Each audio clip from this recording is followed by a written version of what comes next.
Greetings adventurers, and welcome to the Loot Goblin Marketplace. No matter how talented the DM is, there are a number of outside factors that may affect how they run the game. Tabletop games are supposed to be a fun escape from the daily grind, but everyone at the table is human. A bad day before your game might result in a bad day at the game table. The important thing is that everyone tries to have fun as a group, but what happens when the outside factors can't be left at the door because your DM wants to use the campaign as a means to court one of the players? I've seen new relationships form because people started to play Dungeons and Dragons together, and more times than not, I think it's a good thing. However, if you halt your entire party's progression in the story for weeks so you can do suggestive role plays with one player over and over, there will be some understandably angry players. Remember, your chances of having a dungeon master ruin a seemingly perfect game so they can hit on their crush is low, but never zero. As we'll see in today's two-part treasure that goes by the name Dungeon Master Wants to Bang a Player Who Is Also a Problem. To preface this, I'm also a woman who prefers women. This was my first woman dungeon master. Out of the 4 years I've been playing D&D, I've only ever had male dungeon masters. Every one of them has had weird sexual hang-ups, and the games I've dungeon mastered had a that guy who made my life miserable. That's another story and not why I'm mad right now. So when I found a lady dungeon master, I thought for sure my problems were over. I was so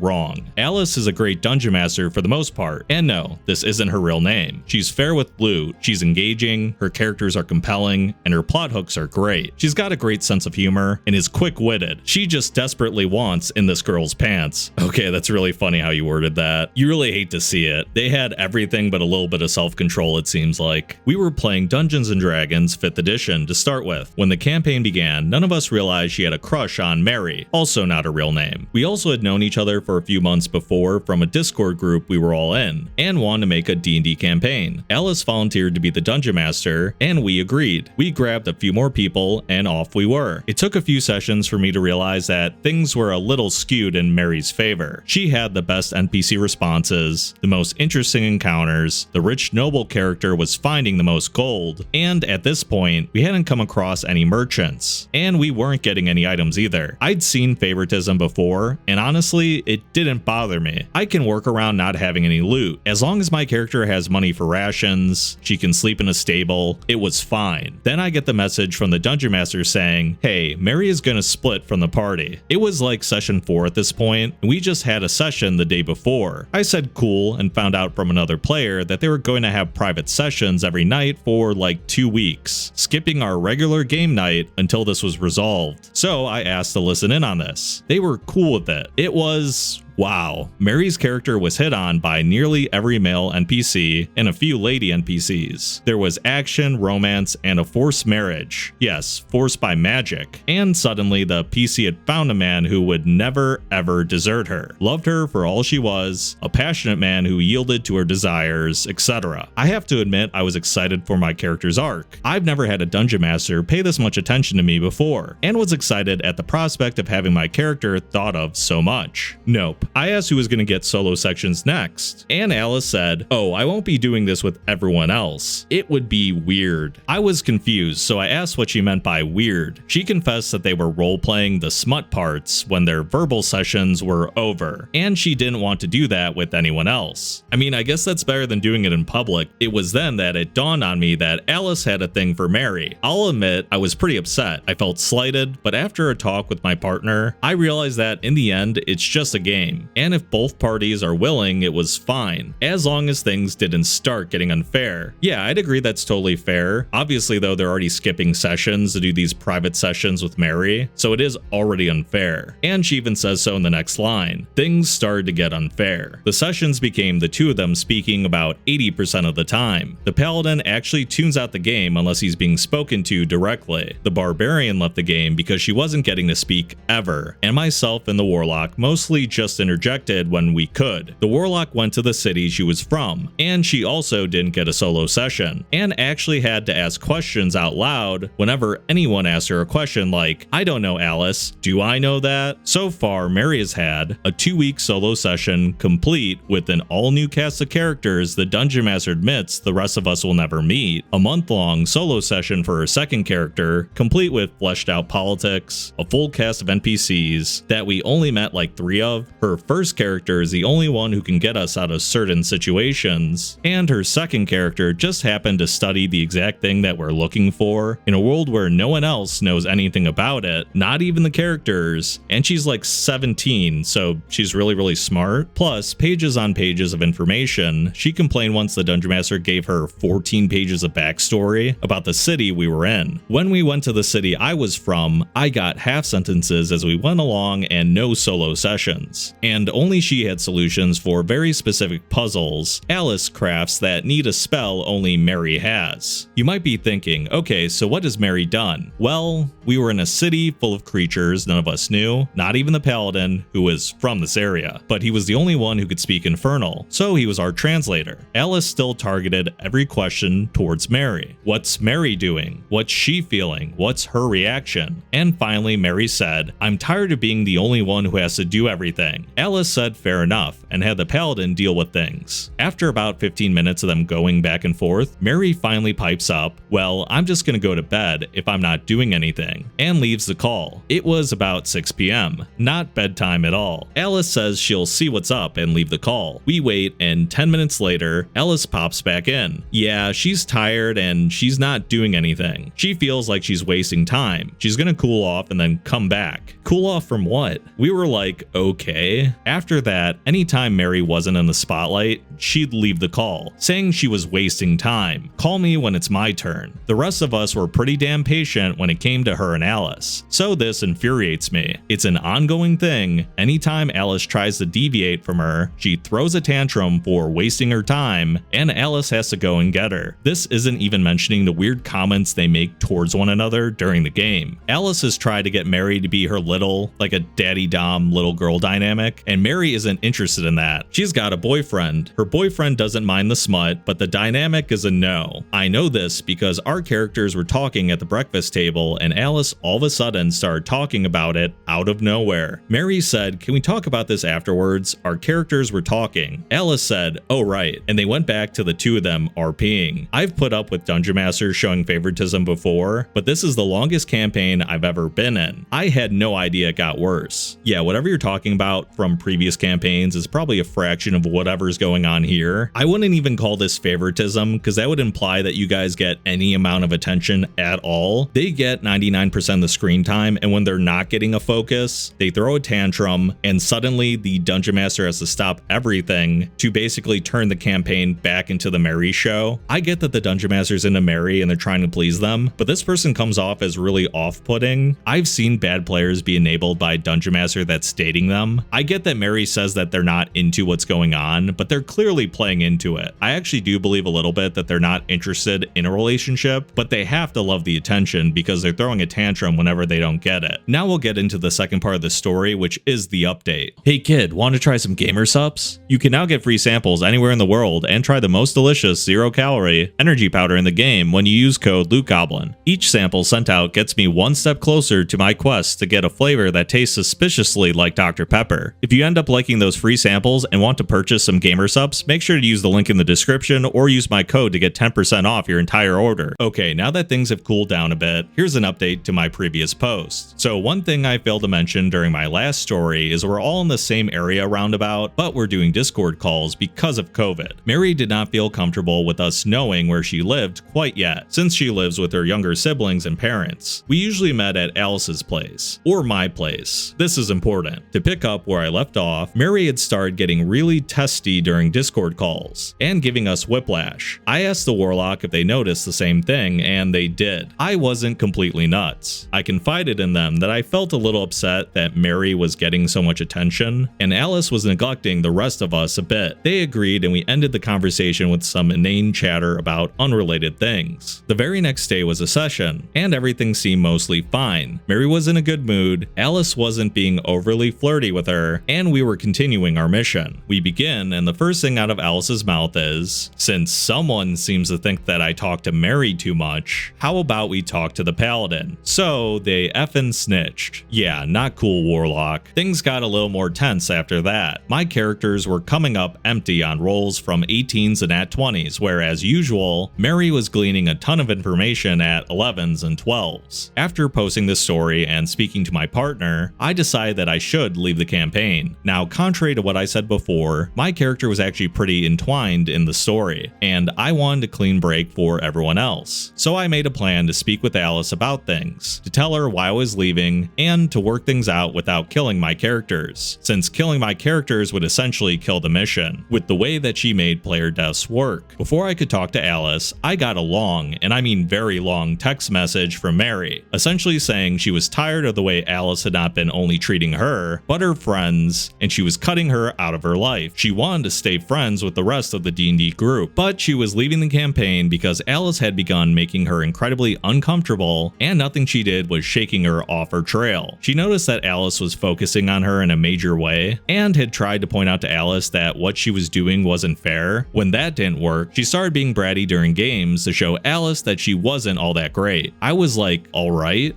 Okay, wait, so you're telling me the reason she was so bratty was to piss off Mary, just to see how far she could go? And the answer is really, really far, so now she's just cutting her out entirely? I mean, don't get me wrong, I'm happy if it's true that Mary knew exactly how annoying this was. I honestly just wish that she'd bring it up to the rest of the party, instead of trying to handle it in like a one-on-one petty way. It sounds like this could have been solved a few sessions ago. If Mary just outright said, listen Alice, I don't like what's going on, can we please just make this a group thing? Because the author here was clearly saying they got whiplash from Alice, but now they're also getting whiplash that wasn't necessary from Mary, it turns out, which just goes to show, please talk to the rest of the players. Let's see how this resolves. I told her that I didn't want to stay friends and found out some extra shit that Alice was doing. Long story short, she was being racist, transphobic. She told me that she didn't agree with my identity, but she'd overlook it. And she was spamming Mary with messages constantly while she was sleeping, and kept telling Mary that she was going to find her house and come kidnap her younger siblings so she'd have to see her, and she was going to schmooze her parents into inviting her over to dinner. A bunch of weird shit. Anytime Mary wanted to hang out with someone else, Alice would get jealous and make Mary feel bad for leading her on, and being a tease and not giving her a chance. Mary never said anything about this because she didn't want to rock the boat and break up the D&D group. There is not an amount of D&D that is worth putting up with even a fraction of what's going on here. I can assure you that a new group would gladly play D&D with you. I don't care how good of a world builder someone is, it's never going to offset the fact that someone's trying to kidnap me and my younger siblings. There is no game that's ever going to be worth being locked in a basement for the rest of my life. That was a running theme with the group actually. Turns out none of us actually liked Alice. We were just under the impression that each of us was a package deal, and if we cut Alice out of our lives, then the rest would also get cut. So all of us stayed quiet and silently put up with everything she was doing. Despite everything, we were mostly enjoying the game. But for Mary, the breaking point had arrived. So happily, we all cut Alice out of our lives. Things were fine, at least for the first few days. First, we started getting phone calls. The warlock was the only one to answer, and she was given the sob story about how Alice was just in love. She loved deeply and passionately. Alice made her promise that no matter what happened, we wouldn't block her and would stay friends with her. The warlock promised, hung up, and then blocked her number. I also received a call but didn't answer. I've been through enough weird shit. I don't need more manipulative people in my life. The paladin and barbarian, who remember was no longer in the campaign, also got phone calls, but they didn't answer either and blocked her number. I don't know what possessed her to do this, but she drove to my house and banged on my door. I live in an apartment complex, so she got an angry neighbor cussing her out while she yelled at my door, finally leaving when he told her off. I sent out a message to our group chat that she came to my house, and Mary said that she was going to stay with someone for a week. No one else got a visit knowingly from Alice. The word knowingly is haunting here. I've started my own campaign, and so far the rest of the group seems to be having fun. It's been a couple weeks and nobody has heard from Alice. I sincerely hope we never do. I don't know if I can trust anyone to DM for me again. I've got another game I'm in, and the DM is really good, but I feel like he's the exception rather than the rule. I'm glad that you're safely out of that situation. I'm always shocked how badly players can suffer in silence with a lot of these RPG horror stories. This isn't someone being just annoying in game. This isn't someone trying to be a main character apparently. This is an outright delusional dungeon master that thinks just because her NPCs were able to flirt with someone in game, this means that in real life they're actually dating. Not only that, they're in love. This right here is honestly why I'm so scared to do relationships in game. People read into NPC and player romance way too much in these stories. There was a story I read a while back on the channel where there was some romance in the game, but one player didn't really think much of it until the other person literally proposed. That's why I assume that romance is not to be taken lightly at the table. I know in Session 0 sometimes people talk about romance at the table, but if you're playing a campaign for long enough, it's important to check in because you never know who's reading into it way too much. I'm not saying that your actions are going to lead to someone proposing to you or stalking you, but the moment that someone starts bringing up domination at the game table, it's probably the perfect time to stop being bratty and just outright shut everything down. I want to hear everyone's comments below, and to the author, I'm glad this is over, and it seems like you're in 2 better games now. If you enjoyed the video, make sure to like and hype it really helps the channel grow, and subscribe if you haven't become a member yet. And as always, I hope to see you in the next video.